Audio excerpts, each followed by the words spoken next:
আসসালামু আলাইকুম। আমাদের আজকের রেসিপি ইনস্ট্যান্ট চিকেন বার্গার। খুব সহজে ঘরোয়া উপকরণে মাত্র 15 মিনিটে তৈরি করে নিতে পারবেন চিকেন বার্গার। বার্গারের প্যাটি বানানোর জন্য আমি এখানে বনলেস 2 পিস চিকেন নিয়েছি।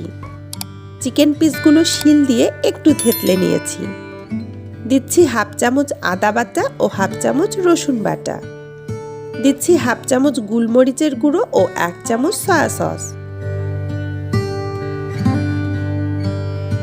এবারে সবকিছু দিয়ে ভালোভাবে মেখে চিকেনটি ম্যারিনেট করে রাখবো 5 থেকে 7 মিনিট। আপনারা চাইলে চিকেন ম্যারিনেট করে ফ্রিজের নর্মাল পোর্শনে রেখে দিতে পারবেন। পরদিন সকালে ভেজে বাচ্চার টিফিনে অনায়াসে ঝটপট তৈরি করে দিতে পারবেন। এবারে চলে যাচ্ছি বার্গার সস বানাতে। একটি বাটিতে 3 চামচ মেয়োনিজ নিয়ে নিলাম। দিচ্ছি 1.5 চামচ টমেটো সস। মনে রাখতে হবে টমেটো সসের পরিমাণ মেয়োনিজের অর্ধেক হবে। দিচ্ছি 1 চামচ চিনি। এবারে সবকিছু ভালোভাবে মেশালেই তৈরি হয়ে যাবে বার্গার সস।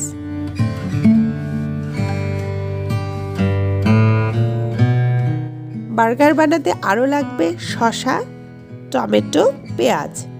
সবগুলো গোল স্লাইস করে কেটে নিয়েছি। লাগবে লেটুস পাতা, তবে হাতের কাছে লেটুস পাতা না থাকলে চাইলে স্কিপ করতে পারবেন। চুলায় প্যান বসিয়ে তাতে 2 টেবিল চামচ তেল দিয়ে দিলাম। দিচ্ছি ম্যারিনেট করে রাখা চিকেন পিসগুলো। চুলার আঁচ মিডিয়াম রেখে উল্টে পাল্টে উভয় পাশ হালকা গোল্ডেন ব্রাউন করে ভেজে নেব।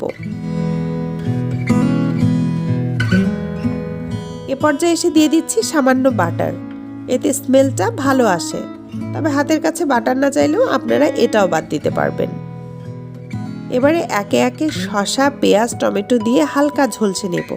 খুব বেশি ভাজা যাবে না, কিন্তু ভেতরে যেন ক্রাঞ্চি ভাব থাকে। বার্গার বনের মাঝ বরাবর কেটে নিয়েছি। ওই একই প্যানে বানগুলো হালকা করে ঝলসে নেব। এবারে চলে যাচ্ছি বার্গার বানাতে। প্রথমে বার্গার বানের 1 টুকরোর ওপর তৈরি করে রাখা বার্গার সস লাগিয়ে নেব। তার উপরে শসা, টমেটো দিলাম।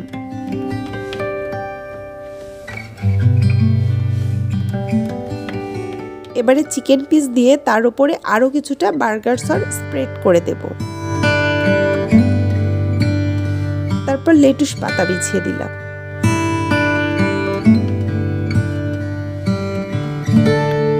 আরেক টুকরো বান নিয়ে তাতে ভালোভাবে আবারও বার্গার সস লাগিয়ে ওপর থেকে হালকা চেপে নিলেই instant chicken burger ready. Recipe ভালো লাগলে প্লিজ একটা লাইক দিয়ে পাশে থাকবেন।